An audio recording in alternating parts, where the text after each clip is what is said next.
So let's now discuss how you can become more masculine, and the most practical, no BS way to do this is to first find and discover your purpose and mission, and then set goals and obsess over those goals. And we're going to break this down. I'm going to walk you along the process with me, and there's going to be an actionable step in this section of this guide. So do this right now. In the description of this video on YouTube, I've linked a Notion template which you can use to set your goals. Scroll down to that link and click on it right now, and then come back to this video. When you click on that link, you should see a page just like this. And I'm going to walk you through the exact process that I personally use to set and obsess over goals. And this process, not only has it created massive amounts of success for me personally in my own life, but it's also just made me so much more masculine. I'm just going to explain to you why goal setting makes you more masculine. It's the single most practical thing that you have complete control over that will make you more masculine. Why? Because like we said, the masculine energy is all about making progress. Inside of you is this natural desire to make progress, either to ejaculation to impregnate a woman, or to develop yourself to get to the point where you can do that. We have inside of us a core desire, which is to make progress to some kind of meaningful work. And so you need to figure out, what is this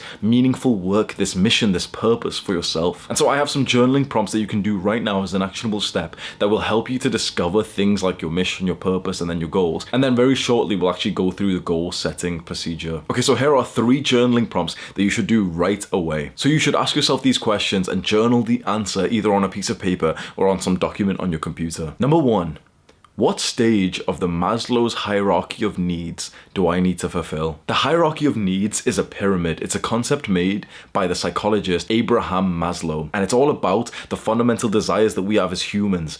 And I think it's incredibly important to figuring out where you are in life. The bottom level of this pyramid are all the essential things that we need to survive, like breathing, drinking water, eating food, excreting. Every level above that is another desire that creates a well, meaningful, fulfilling life for us. What's very interesting that I've noticed, which might help you with your answer to this question, is that your mind will ruminate on the need that you're currently stuck on. So let's say, for example, you're extremely thirsty. Your thoughts are going to be based on drinking water. But of course, let's say if all your essential survival necessities are taken care of. For the majority of men, even though the majority of guys don't want to admit this, the need, the desire that they're stuck on is that of sex and love. Their mind ruminates on sex and love. That's the desire that they need right now. It's very important for you to be totally authentic and honest with this journaling prompt that you should do right now. Which stage of Maslow's hierarchy of need do I currently need to fulfill? What does your mind ruminate on? And just write down the answer, and it just be very interesting, because I think the majority of guys who answer this question truthfully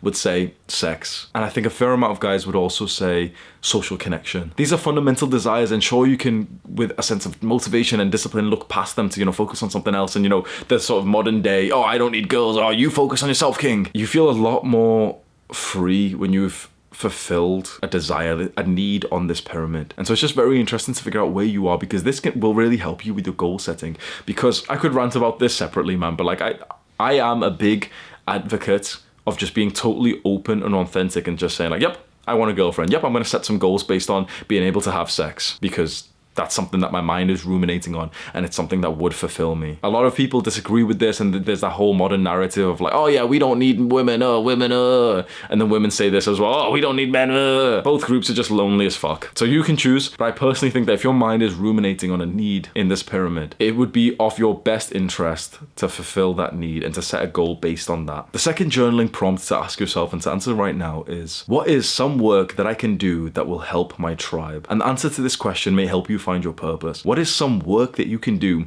to help other people that you care about, a group that you care about? First, you need to kind of figure out who is even in your tribe. Is it just your family and your friends? Is there some kind of community that you're a part of? Have you created almost like a social movement like you see before you right now? Who is in your tribe, and what can you do to help them? You see, in the modern day, so many men are lacking masculinity and this sense of like being connected with our tribe, that we only think about ourselves. One of the best things that you can do is to have a self-transcending purpose, and that simply just means to have like a reason why you're doing something which is bigger than you. Self-transcending means bigger than you, and purpose is kind of like the reason, the because of the action that you're taking. What is the purpose of your life? Why do you do what you do? Why is your life important? How can the work that you do help someone that you care about? Because in the end, that's really the only important thing. It's not even about the money, the rewards, the girls, anything like this. In the end, it all just comes down to, were you a good member in your tribe? It's very important for you to just take a minute right now and and first answer the initial question, who is in my tribe? What is my tribe? And then to ask yourself, okay, what is work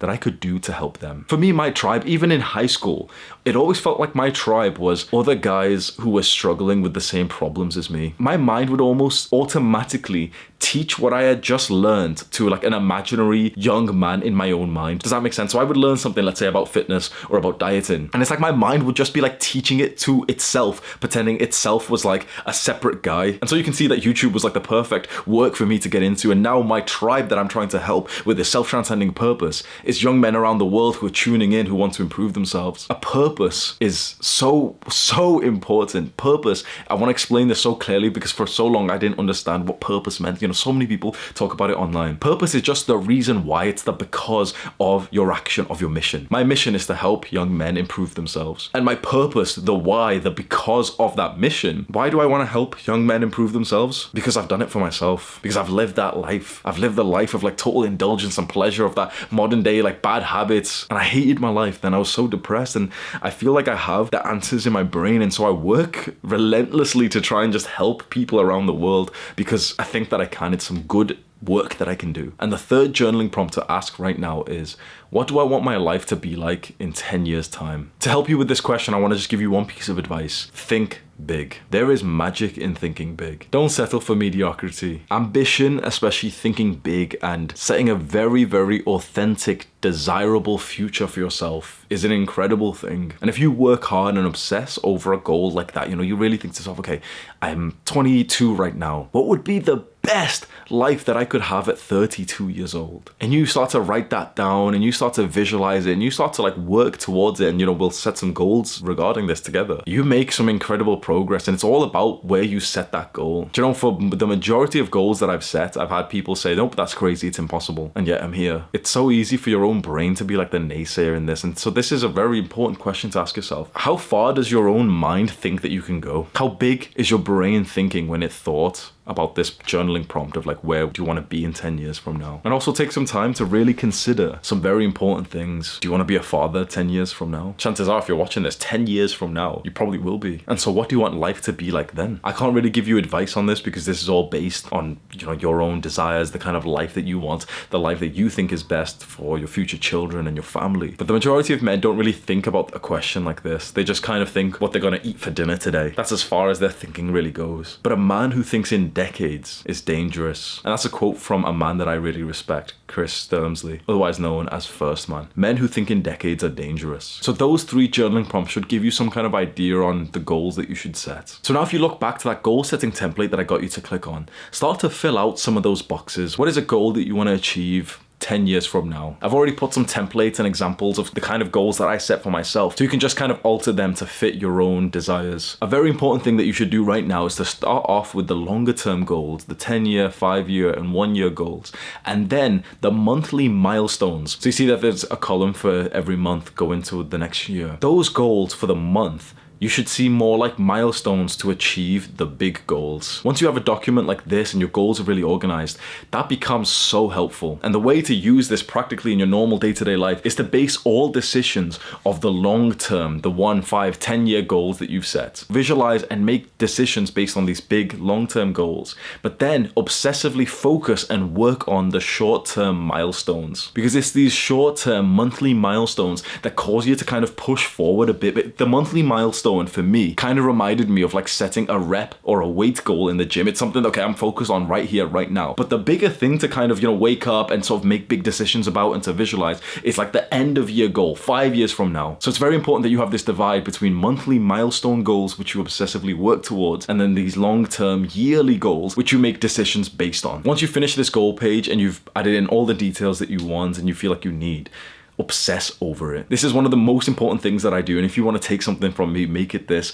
Obsess over this singular practical page that you have here. It's the first thing that's open on my laptop. I look at it on my phone. Anytime, you know, you're wasting time, 5 minutes here, 10 minutes there, you're waiting in line for something, you're walking somewhere, and you know, you're just flicking on your phone, and of course you should try and be more mindful and stuff. But like anytime I'm just randomly on my phone, I don't have social media anymore because I literally just look at this one page, and it just, the amount of intention that and ideas that you get from just obsessing over this this one page that reminds you constantly, okay, this is what you said you would achieve this month, is so valuable, because goal setting and goal obsessing is the single greatest way to become more masculine, because it just makes you so aligned with your work and your desires and this feeling, this crave of progress. Because you see, these goals that you've set out, what they symbolize is progress to your mission and to your purpose. So the total level, the thing that, really fulfills men is having this huge mission, this huge purpose. But the way to make the most progress to these things is by obsessing over the goals. But then to actually make progress in these goals, you need discipline and mental health.